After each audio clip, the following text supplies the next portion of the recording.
Hi friends, நம்ம இன்றைக்கி chicken nuggets recipe தான் பார்க்க போகிறோம். இது அவ்வளோ டேஸ்ட்டாகவும் ரொம்ப சிம்பிளாகவும் இருக்கும். வாங்க எப்படி செய்யலான்னு பார்க்கலாம். அதுக்கு ஒரு மிக்ஸி ஜாரில் போன்லெஸ் சிக்கன் எடுத்துருக்கிறேன்.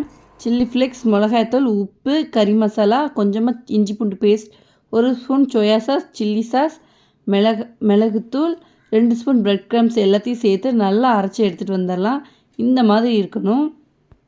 இப்போ இதை ஒரு பிளேட்டில் போட்டு லைட்டாக எண்ணெய் தடவி நல்லா பிசைஞ்சு எடுத்துக்கலாம். ஒரு பிளேட்டில் இப்போ நம்ம தட்டிடலாம். நம்ம அரைச்சி வச்சுருந்ததில் பாதி அளவுக்கு எடுத்துருக்கிறேன். சுற்றி ஷேப் கொடுத்துக்கலாம். எந்த ஷேப் வேணாலும் நீங்கள் கட் பண்ணி எடுத்துக்கோங்க. இந்த மாதிரி குறுக்க கட் பண்ணி எடுத்துக்கிறேன். பாருங்கள் எந்த அளவுக்கு வந்திருக்குன்னு. இப்போ இதை நம்ம ஒரு முட்டையை உடச்சி சேர்த்து அடித்து வச்சுருக்கிறேன். அதில் நல்லா டிப் பண்ணிவிட்டு பிரெட் க்ரம்ஸில் நல்லா கோட் பண்ணி எடுத்து வச்சிடலாம். இது ஒரு 1/4 மணி நேரம் ஃப்ரிட்ஜில் ஸ்டோர் பண்ணி வச்சுக்கோங்க. அதுக்கப்புறமா பொரிச்சு எடுக்கலாம். நல்ல சூடான எண்ணெயில் எல்லாத்தையும் ஒன்று ஒன்றா சேர்த்து எடுத்து பொரிச்சு எடுத்துக்கலாம். இந்த ரெசிபி ரொம்ப டேஸ்ட்டாகவும் சிம்பிளாகவும் ஈஸியாகவும் இருக்கும். அவ்வளோ சூப்பராக இருக்கும். மறக்காமல் நெக்ஸ்ட் டைம் சிக்கன் எடுத்திங்கன்னா இந்த ரெசிபியை ட்ரை பண்ணி பாருங்கள்.